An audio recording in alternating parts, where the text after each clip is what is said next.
Kalau ditanya saya dari golongan yang mana, saya dari golongan kitab suci. Saya tidak peduli orang sana bilang apa, orang sana bilang apa, saya tidak peduli. Bahwa saya berpegang teguh kepada isi Bible. Nah, saya dari golongan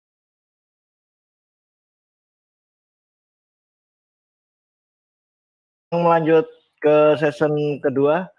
Pertanyaan dari Pak Edi kepada Pak Rudi. Timer meluncur, pertanyaan meluncur. Baik, terima kasih. Ulasannya Mas Rudi tadi sangat mantap sekali. Pertanyaan pertama, atau nggak usah dikasih nomor lah, langsung aja. Sebetulnya ada atau tidak? Gini, karena di denom Kristen itu menganggap Yesus macam-macam. Jadi saya ingin kejelasan Mas Rudi ini yang kelompok mana? Karena di luar sana ada yang Yesus only, ada yang Unitarian, dia mengakui Allah Bapa, atau seperti di kelompoknya saksi-saksi Yehova. Kemudian ada yang kelompoknya dari Mesianik, beda-beda. Seperti kita ketahui Mas Rudi ya. Atau Mas Rudi ini dari kelompok Trinitas. Jadi supaya saya bisa lebih jelas, saya berhadapan dengan Mas Rudi yang saat ini ikut kelompok yang mana. Pertanyaan saya nanti sekitar itu. Jadi kalau Mas Rudi bilang saya masih kelompok Trinitas atau masih kelompok dan lain-lain, itu masa pertanyaan saya adalah apakah Yesus itu adalah Allah? Tanya itu pertanyaan saya. Tolong diperjelas supaya nanti ini bisa saya kembangkan dan saya bisa melihat posisi Mas Rudi ini pecinta Yesus only atau Trinitas. Karena seperti pendeta-pendeta yang lain di YouTube-nya ada yang Yesus only, dia tidak mau Trinitas. Pokoknya Yesus sudah bermanifestasi menjadi Allah. Atau Yesus itu pokoknya Allah itu Tritunggal, atau Allah itu Tritunggal dengan penjelasan Tritunggal yang macam-macam. Kita ketahui bersama ada Tritunggal itu seperti Bandimo, ada Tritunggal itu seperti kita kalau mau buat teh, atau macam-macam, banyak sekali. Makanya sampai muncul di Nicea, Credo Nicea waktu itu untuk memecahkan masalah ini. Dan diteruskan waktu itu Credo selanjutnya mengangkat Roh Kudus dimasukkan. Pertama Credo Nicea masih dua, yaitu hanya Allah Bapa dan Allah Anak yaitu Yesus.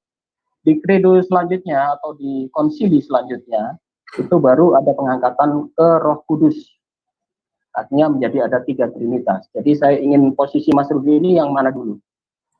Dan tolong diperjelas masalah itu, kemudian tolong dijawab apakah Yesus itu adalah Allah, itu aja. Mungkin waktu saya cukup, nggak apa-apa, putus. Oke, terima kasih. Pertanyaan dari Pak Edi yang poin-poinnya sudah sangat jelas untuk dijawab oleh Pak Rudi. 7 menit sanggahan. Timer meluncur, sanggahan meluncur. admin tolong di share screen saya ditampilkan. Halo admin. Ya. Kalau ditanya saya dari golongan yang mana, saya dari golongan kitab suci. Saya tidak peduli orang sana bilang apa, orang sana bilang apa, saya tidak peduli. Bahwa saya berpegang teguh kepada isi Bible. Nah, saya dari golongan mana? Saya dari golongan Kejadian 1 ayat 26. Berfirmanlah Allah, baiklah kita di sana adalah jamak. Siapa kita yang dimaksud di sana?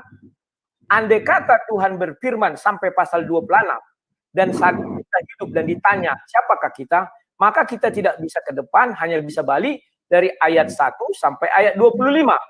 Maka di sana dikatakan pada mulanya Allah menciptakan langit dan bumi. Artinya sudah ada Allah, ya. Yang kedua ada roh Allah, ini roh Allah melayang-layang. Berfirmanlah Allah, jadilah terang. Sudah ada firman, jadi 3. Yang keempat adalah ciptaan Allah. Paham ya semuanya? Itulah Kejadian 1 ayat 1 sampai 25. Nah, kalau Tuhan mengajak batu berbicara, itu sesuatu yang mustahil. Karena masih ada yang lebih layak diajak bicara. Maka ciptaan kita sisihkan. Karena ciptaannya waktu itu kan belum ada manusia, belum ada yang bisa memiliki kecerdasan. Nah, berarti yang ada situ adalah Kejadian 1 ayat 1, 2, dan 3. Maka Allah mengejawantahkan ke dalam si Adam. Maka Adam yang dicipta kan serupa dan segambar dengan Allah. Adalah Adam tunggal. Maka Tuhan itu Esa. Kalau ke Tuhan kan Esa. Kalau si Adam tunggal. Bukan tidak bisa Allah menciptakan 1000 Adam. tetapi nanti tak serupa dan segambar. Di dalam Adam terdapat namanya roh.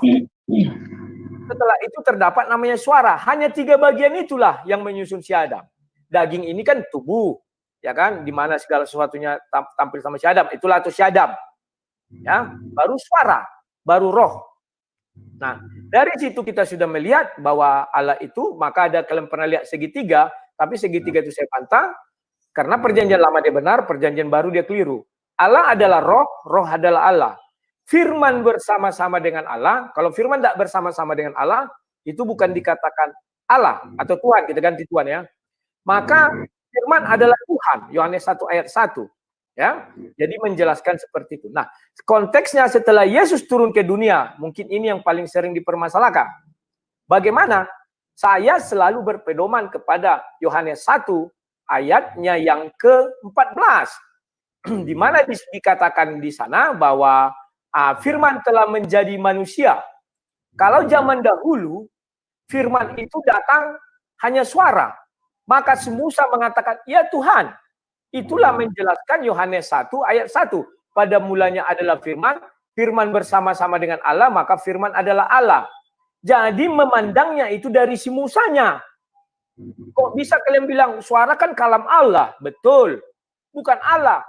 Betul. Tetapi dari sudut manusia yang mendengarnya selalu menganggap itu Allah. Ya Tuhan, kata Musa. Karena Tuhan tidak ada, tidak bisa dilihat. Tetapi di datangnya firman itu pasti ada roh. Kenapa ada roh? Karena roh lah menghidupkan. Pasti ada Tuhan yang bersuara karena dia berasal dari diri Tuhan. Maka roh adalah Tuhan, Tuhan adalah roh. Andai kata tidak ada roh, maka dia jadi batu tidak bisa bersuara karena tidak ada roh. Nah, itulah pada zaman dulu kala. Itulah Yohanes 1 ayat 1. Kemudian Tuhan mengutus firman-Nya menjadi manusia. Itulah yang 1 ayat 14. Ya, tolong dibesarkan saya sendiri, admin. Halo. Sekarang saya mau buktikan bagaimana firman menjadi manusia itu ya, seperti ini.